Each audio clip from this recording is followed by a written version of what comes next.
तो वहीं रांची में रिम्स 2 को लेकर के विरोध प्रदर्शन हो रहा है। पुलिस प्रशासन आदिवासी समुदाय के बीच झड़प का मामला सामने आया। प्रदर्शनकारी जमीन अधिग्रहण का विरोध कर रहे हैं। पुलिस ने इसको लेकर के लाठीचार्ज भी किया, आंसू गैस के गोले भी दागे गए हैं। तो रांची में रिम्स 2 को लेकर के लगातार विरोध, ये तस्वीरें आपको लगातार दिखाते हुए, दरअसल जो आदिवासी समाज है वो रिम्स को लेकर के लगातार विरोध जाहिर कर रहा है। आपको मालूम है कि रिम्स प्रतिष्ठित अस्पताल है रांची में, और ऐसे में वहां पर रिम्स 2 को लेकर के जो निर्माण कार्य शुरू होने वाला है और इसी को लेकर के जमीन अधिग्रहण का मसला गर्माता हुआ नजर आता है। धनंजय मंडल हमारे साथ, हमारे सहयोगी तमाम जानकारी के साथ कनेक्टेड है। धनंजय, ताजा अपडेट्स दीजिएगा, क्या मांग है आदिवासी समाज की?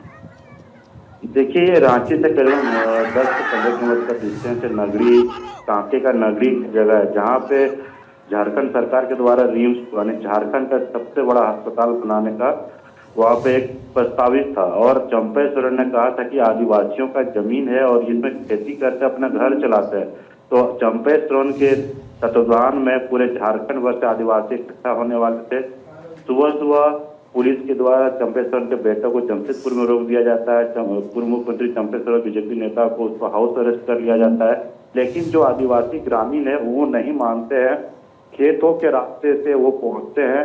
जब वहां पहुंचते हैं, प्रदर्शन करते हैं, तो वहां पे पुलिस के द्वारा आंसू के गोले छोड़े गए, लाठी चार्ज की गई, तितर बितर करने की कोशिश की गई। लेकिन जो आदिवासी नहीं माने, तय जो कार्यक्रम था रोपा रोपवानी, खेत को हल जोत कर उसमें धान रोपना था, तो ग्रामीणों ने वहां पे वही काम किया। और ग्रामीणों का मांग है कि देखिए, मेरे घर इसी खेत से चलता है, तो सरकार को कहीं दूसरी जगह पे देखना चाहिए जहां पे रिम्स 2 बनाना चाहिए। आदिवासियों का जमीन है, आदिवासी इसमें खेती करते, उससे घर चलता है।